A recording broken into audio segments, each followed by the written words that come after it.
నేడు అక్షయ నవమి వ్రతం.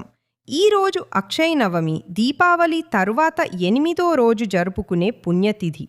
ఈరోజు ఉసిరి చెట్టును పూజించడం వల్ల అంతులేని పుణ్యం లభిస్తుంది. కార్తీక మాసంలోని శుక్లపక్షం 9వ రోజు జరుపుకునే ఈ వ్రతాన్ని ఉసిరి నవమి అని కూడా అంటారు. పురాణాల ప్రకారం ఈ రోజున భగవాన్ శ్రీ మహావిష్ణువు స్వయంగా ఉసిరి చెట్టులో నివసిస్తాడు. ఉసిరి చెట్టు ఆయన స్వరూపం. ఈ రోజున ఉపవాసం ఉండి పూజానంతరం చెట్టు నీడలో కూర్చుని భోజనం చెయ్యడం ద్వారా పాపాలు రోగాలు తొలగిపోతాయని విశ్వాసం. పద్మపురాణంలో శివుడు కార్తికేయుడికి చెప్పినట్లుగా ఉసిరిని ధ్యానించడం గోదాన సమాన ఫలితమిస్తుంది.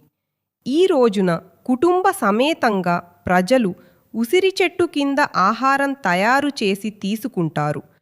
పూజ అనంతరం బ్రాహ్మణులకు దానం అన్నదానం చేస్తారు.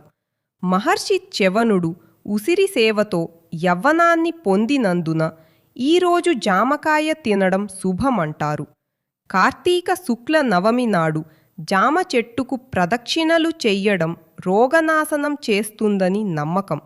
అక్షయ నవమి నాడు లక్ష్మీదేవి ఉసిరి చెట్టు రూపంలో విష్ణువును శివుడిని ఉసిరికాయ రూపంలో పూజించిందని విశ్వాసముంది. అలాగే ఈరోజు శ్రీకృష్ణుడు కంసవధకు ముందు 3 అరణ్యాలను ప్రదక్షిణ చేసిన రోజు కూడా. అందుకే ఈ తిథిన భక్తులు మధురా వృందావన ప్రదక్షిణ చేస్తారు. ఈ అక్షయ నవమి రోజున ఉసిరి పూజ చేస్తే ఐశ్వర్యం ఆరోగ్యం సుఖ సంతోషాలు లభిస్తాయని శాస్త్రం చెబుతుంది.